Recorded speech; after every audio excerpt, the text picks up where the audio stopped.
It's time for the Skyhawks Coaches Corner, recorded live at the Durango and Silverton Narrow Gauge Railroad Museum. Welcome to the Skyhawks Coaches Corner. Your host, Bob Bonner here, joined by volleyball head coach Giedre Tarnauskaite. And I get it close enough, but we're going to call you Coach G the rest of the way. That's right. Coach's show brought to you by Centura Health and Mercy Regional Medical Center, and glad to be back in the friendly confines of the Durango and Silverton Narrow Gauge Railroad Museum. Thanks to Al and the gang for having us and allowing us to host the show here. We're going to jump right back into volleyball, though, since we've got an opportunity, Coach, and you're rare. You're the first coach who's come back and talked to me now twice without playing a game. So I'm going to ask you the same questions. You don't have real definitive answers to the first time. We'll do it again. But you are closer now. You've been able to practice. Correct. You've seen your team more than the last time we talked. Any surprises here in the last few weeks? Now you've really been able to get after practice, and for good or for bad, has anything surprised you? Yeah, last time we spoke, we were close to finish up a fall off season, and I think we were just kind of in the middle of things and figuring it out and how the system works. And so this time was really exciting to see how the team will react once we come back after a break. We had a little bit, I would say a little bit over a month, and we just finished up some good practices. And of course, the first day is just a little bit like, all right, let's get the rest off and see what we can do after that. And what really, in a way, surprised me in a pleasant way is the fact that they all came back still hungry, ready to compete. I think we've been ready for competition and the season. So I think everybody's excited and anxious to finally get going, and I feel some of the players are really stepping up their game, and now our focus shifted a little bit more towards the starting six and who's going to be, the go-getters as in volleyball language. And so it's been exciting to see. Our middles, I think, have been really, really performing well, and then I'm going to be a big threat, so I'm excited to see how they're going to perform in the competition. And outsides have been really fighting for a spot, so we'll see how they're going to compete when the competition comes. It's your job to assign roles. It's their job to accept and excel in roles. How, and this is your first time, it's easy to hold hands and all sing the same song when those kind of decisions aren't being made yet, which is the situation we were in a couple of months ago. Have you been happy with the way the players have reacted so far to acceptance of those roles? You didn't know, that's where you really get to know your players a little bit, isn't it? Yeah, honestly, I couldn't be more happy. I think our team been challenged this year to have a flexible mentality and adjust to anything that comes their way. And we made a theme for the season, no excuses. And it's in the way that I think we're fortunate to have a season, fortunate to be practicing, and I think we're all on the same page, and I can see that, we put middles playing defense, we have setters passing the ball in practices. I think it helps with the volleyball IQ, and I think it helps them to continue maintain open mind to different roles. And so, I think they really jumped on board with everything that we have been doing, and I think it's mostly you have this attitude from the players. They just look at you and they say, I just want to be on the court. I just want to compete, whatever I can do to make the team better. And I think ultimately that's all you want as a coach. One of the challenges of bringing new players in from high school to a college level is these are all stars. They were all stars. And so that acceptance of a role, changing of roles and everything, it requires, in stars, bring a certain amount of swagger. Some people call it ego with them. They have to. That's what gives you confidence on the court.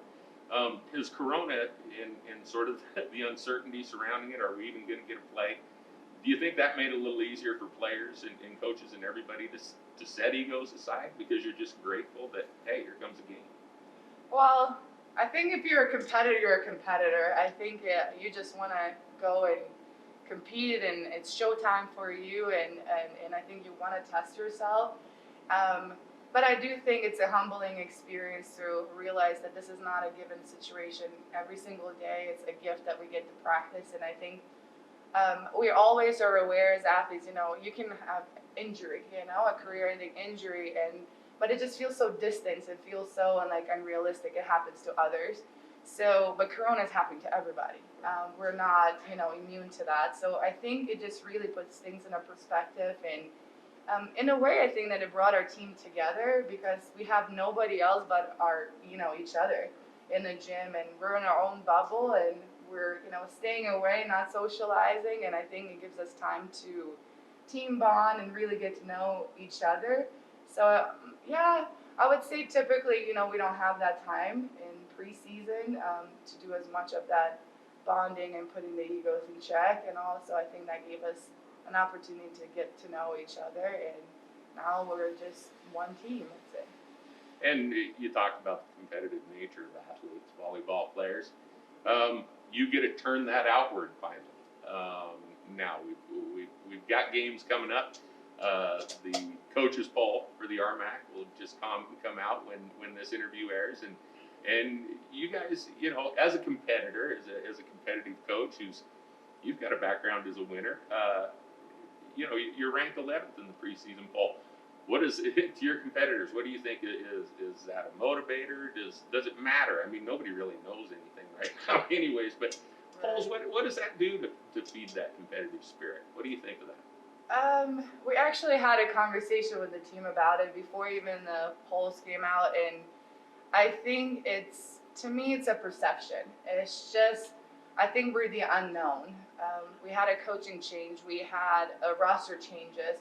So I don't know if the teams have seen us yet. And we typically have a preseason, and now we're just going to go straight into conference this season. So even a first competition, we're just going to be learning about our opponents. And of course, it always fuels your fire. And the type of person that I am, and the coach that I am, and the player that I was, to me, yes, the titles, it's exciting for the awards, it gives you something to strive for, but at the same time, it doesn't define you. It doesn't define who we are and what we do and how we approach everyday practice. And I think it could be a motivator, and I think I guess it's an opportunity to do some upsets, I think. Sure. And nothing is more exciting, I think, than some upsets.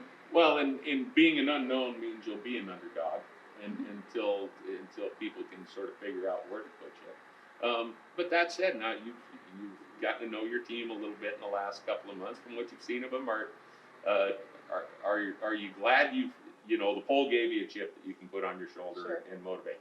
Are you a little happier being in that position with the newness of your position and the unknowns we've got here with the team not playing their first game? Would you rather, have that chip on your shoulder and be a little underappreciated than have other people gunning for you right now? You can say so, yeah. I think it just gives you, when you don't have the pressure of the expectation. Oh, you have to be number one, and it definitely does give you a little bit of a chip. And for me, I just kind of smirk and I'm like, let's go, let's do this, let's compete. I'm like, can we move this even faster? Sure. And so I think it just makes for like that emotional excitement. It's like, let's just see what we can do. So so I'm excited to see how we're gonna compare in our conference. I mean, we coaches talked about it. We all feel like we have the best team because we haven't seen anybody else perform yet. Well, and what a great role to be in. There's a lot of, like I said, you put labels and stuff on underdog or the unknowns. What you guys really are, and probably not the only team in the conference, but you're the wild card. Nobody knows what you're going to bring. And that's kind of fun. Nobody else has defined you yet. It gives you, have you talked to your team? That's where you've got an opportunity when the season starts to define yourselves. Is that exciting for you? I definitely, we talk about our identity all the time, and in the fall we spend quite a bit of time allowing our players to speak up and practices every single day and see, what's the one word that we want to be about that today. And words like dedication and focus and persistence and all these kind of things that I kind of had to look up some definitions because my kids are very well educated. and so it's just, what does it mean to them? So we've been shaping our identity, and I do think in a way it gives us an opportunity to present to, to our conference, to our athletic department, to other institutions. This is who we are about. It's not just a label, it's more of an action, and we're gonna show what we are about. And I get to see that fortunately every day in practice, so I'm excited for people to see that when we stream our games, and I think it's gonna be very visible even through just the screen, even though we don't have, physical fans there. And we all do get to see, start seeing what you've been seeing the last few weeks on January 24th. We're going to go ahead and take a break. And when we come back to the Durango and Silverton Narrow Gauge Railroad Museum, we'll talk a little bit about the opener and the coaches poll, and talk about a couple of the teams at the top of it are going to be sitting and waiting for you that opening weekend. We'll be back at the Coaches Show right after these. We know that there are certain sports that are more at risk to have ankle injuries. And so for my athletes in those types of sports, I'm often recommending not only preventative fitness activities, but also stretching and maintenance exercises for proprioception, and even so far in some situations, preventative bracing or taping. And you're struggling with either a current injury or an injury from the past that's causing you to have pain and dysfunction, I highly encourage you to get over with Mercy Sports Medicine. The athletic trainers there are a great first line of contact for ankle injuries in general. And then also if you need a consultation here at Mercy Orthopedics with me, they can help that happen seamlessly.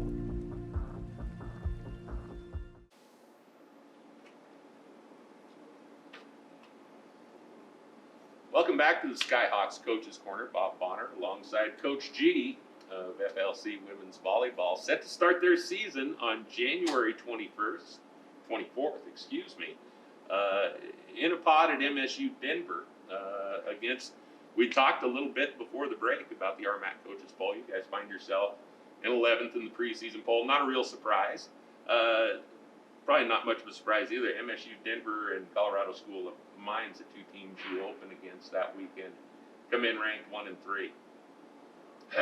Would you rather had a soft one to start with than the big guns, or is it just time to go find out who you are and who they are? Yeah, I mean, you can look at it the way, can we get a little bit of a warm up and test ourselves, maybe against a different opponent, but with everything that has been happening, with Corona, I think it's just we're happy to compete, and yes, it's a pod, and so I think everybody's gonna be dealing with something that they didn't have to, which is having back-to-back games or multiple games in one day. Right. So I think I'm more curious how my team will answer to that.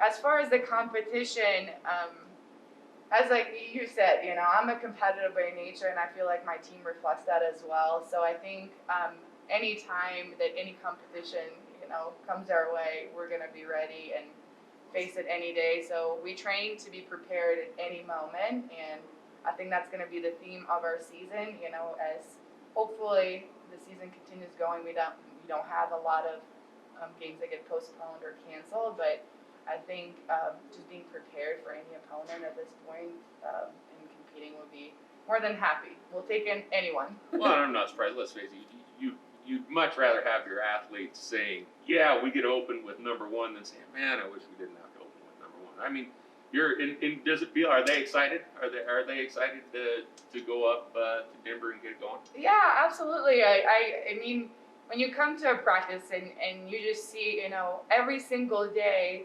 your players are ready. When by the time we're just about to start practice, our nets are set up, they're done with the warm-up, and they're like, teach us, coach, let's go. And what else can we do? And every single time, we share a gym with other sports as well. And so we have 2 minutes to tear down the nets, and you have your athletes trying to convince you to play 30 more seconds and compete for 5 more points or anything like that. And as a coach, you just start laughing, and because your team is ready and they want to just compete. So I feel like they're definitely very, very excited and hungry to really, to be challenged by a different opponent than ourselves. Okay. And, the teams you face in that first weekend, they've got what you want, which is always a fun scenario to be in competitively. But let's face it, you as a player and a coach in your career, you've had that too. You won Lithuanian national championships. is that something you're even early in the season, preseason, you're conveying to your girls just how good it feels to win, how good it feels to have that target on your back and be that team? Is that something is that a picture you painted and that they're aspiring to? I would think so. I was fortunate enough to play for one of the top women's club team in the nation, and I was invited to play there when I was 16. So I would say from a fairly young age, even though as scared as I was to play at a high level, it challenged me, and it just really kind of painted a picture of who I am, and you get to kind of see who you are in a different light. So for me, yes, I'm a competitor. Yes, I like to win, but I want to do it, like I said, in the right way with the right people, surrounded by the right athletes. And for me, that's a big philosophy for me in recruiting. And so having the team that I have now, and I think they know that I want to win, and I think they probably trust me that I know what it takes to win. And I definitely think it's a mentality. I think it's something that we have to train, and because some teams I've seen, they can have the top athletes, yet they can't win, and because they just don't have the right mentality. And I just want us to compete at any point, any given time, and no matter what the outcome of the game is that we go out on our own terms, and I think that helps us to maintain our confidence and be prepared for next time. So winning's a big thing. It's not the only thing. Philosophy. Correct. Okay, so you get we've talked about the unknowns of a season, a fall season that was pushed back. You're going to have the abbreviated one starting now. You'd normally be getting even more excited than the opener on January 24th in Denver to be able to play in Wayland and play at home the first time for you in Wayland Gymnasium on February 6th when Westminster and Black Hills State come in for a pot. One, is it still exciting to have, to think about playing at home? And two, how different will it be without fans? Well, I mean, not having fans is definitely a big factor. I mean, we love our fans, and fans have been very supportive through this time, and I hear from alumni all the time wanting an alumni game, and I wish I could do that right now. And just the support that came in, even on the Giving Tuesday, or people reaching out, the community in here, just to some words of encouragement and keeping it up, and families of the players who are just so excited to see us compete. And I get recruits asking all the time if we're going to be streaming games as well. So I think everybody is ready to see what we're made of. But playing at home, I think, is just something that every athlete wants, whether the fans are physically able to be there or not. I think just representing yourself in your own community and playing in a great facility that we have, that we get to train every day, and in front of our staff, and who've been very, very supportive through this whole time, and managing multiple things and multiple seasons at the same time in spring. And I think it's just to be able to give back to our people in our community in the way here. Thanks for your support. This is what we can give you back, and our competitiveness and being in Wayland is definitely exciting. And yes, as a first-year coach here, I'm super excited to be at home and just represent ourselves. Maybe this is when you talked about the facility and how great it is. I know basketball players will swear that the rims are a little softer at home, that they can see their shot and they can dial in range-wise. As a baseball player, boy, the grass was always a little greener on the home field. Football players think the same thing. For a volleyball player, is there basketball players, you hear them talk about the quality of the floor and how much spring. What is it for a volleyball player? Are there any of those little things for a volleyball player that makes that facility your facility? Are there little things like that? I think for us it's just the depth perception that helps with volleyball. I think a lot of times when people go from smaller gyms and go to big arenas, it really changes some things. Also, we get to battle with elevation. So I know I felt it personally when I came here. It took me a little bit of time to adjust to that. So knowing that we're training in that facility, I think it gives us an advantage. And I think our facility is one of the best that we have. And I think we have for our training, we have 3 courts, and I think you just get a feel of your court awareness. Like, okay, this is out right behind me a few steps, and it just takes a little bit of time when you travel to adjust to those kind of things. And like I said earlier, it can be used as an excuse. I'm not used to it. This feels funny, or the lights are different, or the walls colors are are not right. But like I said, that's not the team that we are. So we're prepared to take an opponent in any gym. But I do think we get a little bit of advantage being at home and having our staff around, our support, and knowing our court and the environment that we're in. So even without fans, there's still reason to get excited for Oh, yeah. February 6th. And I've been here a year and a half now, and the altitude is still doing the job on me. So, touch just briefly on the pods. It's not a tournament. It's the multiple games, and one I suppose would put a greater premium on getting in shape. But is there any other changes that that you had to make to your approach because it's pods this year? Yeah, I think it's we have 3 games scheduled total in a day, and it's just the timing. Do you want to be the first 2 teams to play? Do you want to be the first and the last team to play?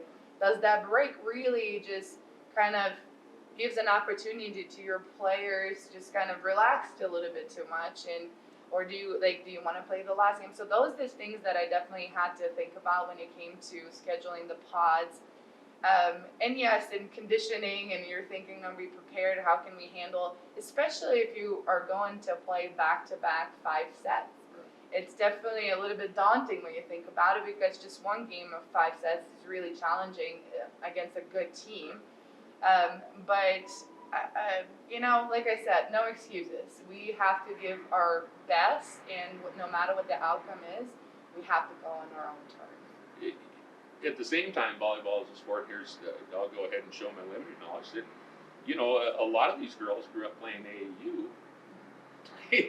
My daughters both did that, playing 6, 7. Now they're abbreviated games, but playing 6 or 7 of them in a day. So it's not unusual for volleyball players mentally to prepare to compete multiple times in a day. Yeah, and that's what it feels like a little bit going to the club days. It's much more for high schools. You still have a little bit more of a schedule that compares to a college. But tournaments. These kids been here they compete in the gym for 3 days straight, and especially I know some of our players played in open division, which is one of the highest divisions that you can play for a club, and with top of the club team. So it's very, very demanding, and the rosters are even smaller than we have than in college. So I do feel that they're prepared for it.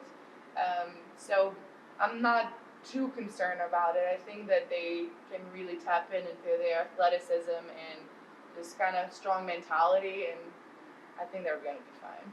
We've got one of those players, Rylee Johnson, set to join us after the break, and looking forward to that. And we'll ask her some of those questions too. But we've only got a minute left with you, Coach, so it's your favorite time of the show. We're going to hit you with some rapid-fire questions. Coach, before the show, was like, well, you asked the same ones. I'm ready for them. And the answer to that is no. You're going to throw a curveball. So let's go ahead, and we will jump right into it. And you're good at this, so let's have a little fun. And here's one. Pick one for me. Tell me one. Do you have a favorite sports movie? Oh, Top Gun. Has to. I don't know if it's a sports movie. No, it is. There's a competition. I will argue to the death that Top Gun was a sports movie. Okay. There was a contest going on through the whole thing. And it's not like there's a lot of volleyball sports movies out there, is there? Correct. Recently we had a few, and I don't know, it's more football and basketball, right. And I definitely have, I have Remember the Titans as one of my movies. Yeah. I have Coach Carter as one of my movies. I love sports movies.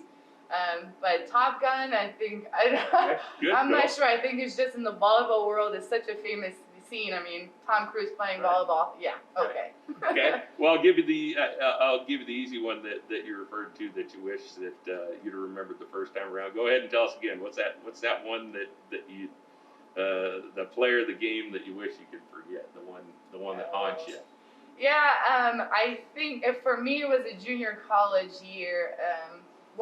In a junior college for me, and I got to play with my sister my freshman year, and our biggest nemesis was Missouri West Plains, and they had some powerhouses on their team, and I just remember competing against them in the season, and we just came a little bit short. And when we came to a tournament, and it was just about to go our championship, and I remember just competing till the last point, and we were just 2 points short. And I realized that was the last time I get to play with my sister in college because she was transferring. She was a few years ahead of me, and I just remember just hugging it out and just.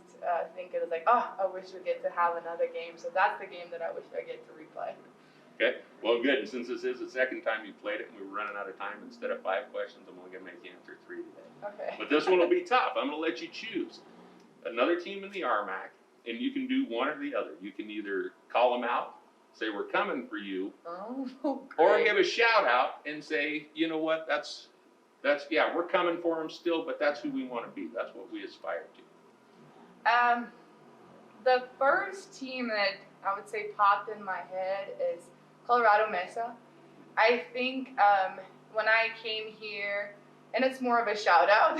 Okay. And when I came here to this conference, and I actually, my first exposure to all of the RMAC coaches was at the coaches meeting, head coaches meeting in Denver, and Coach Dave was very welcoming and very just helpful. As a newbie, you just don't know what's going on, and you don't know what you don't know. And Coach Dave was very just helpful and always reaches out. And if you need anything, help with anything, and it feels great to have that kind of support in the RMAC. I think we're competitive, but it's nice to know that people are very supportive and understand where you come from. So it's a little bit more of a shout out, but at the same time, I want to beat them. So thank you, Coach Dave, but we're still coming for you. Correct. All right, Coach G, thanks for joining us on the Skyhawks Coaches Corner, brought to you by Centura Health and Mercy Regional Medical Center. We're going to take one more break, and when we come back, we'll be joined by Rylee Johnson right after these.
Welcome back to the Durango and Silverton Narrow Gauge Railroad Museum.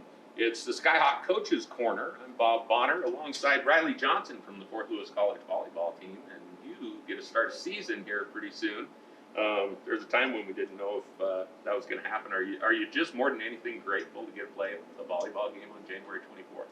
Yeah, I think with COVID, everything's been so up in the air. So just a lot of my friends back home, they didn't get to have seasons this year. And so I think the fact that we get to play in the RMAC made it possible, and Fort Lewis has done everything they can to keep us safe is the best thing we could have asked for.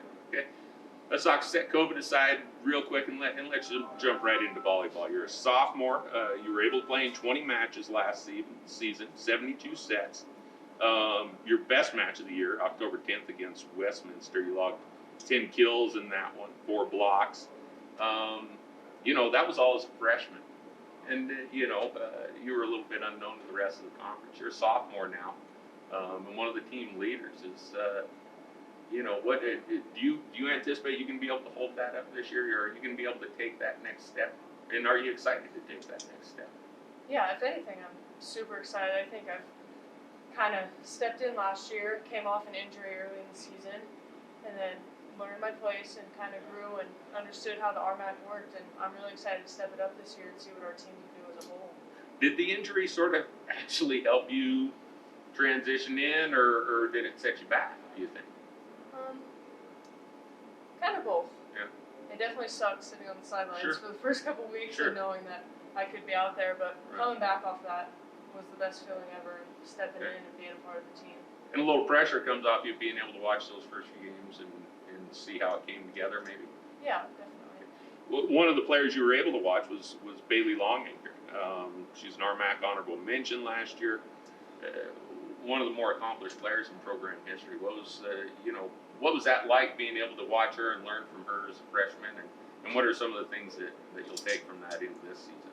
Yeah, I think she just had very good leadership skills and was very composed on the court. No matter if we were winning or losing, she held herself very well, and that definitely inspires me to play better.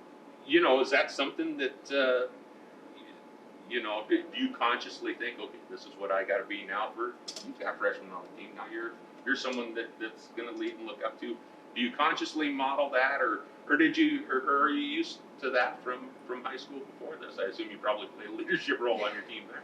Yeah, I definitely think I'm used to it from the high level high school and club ball that I came from. But yeah, always inspiring the young players, and also just knowing that, like, we're all in college volleyball now. It's not who's in charge of who. It's we're all equal. We're all on the same playing field. We're playing as a team to win together, and it's not just about that one individual.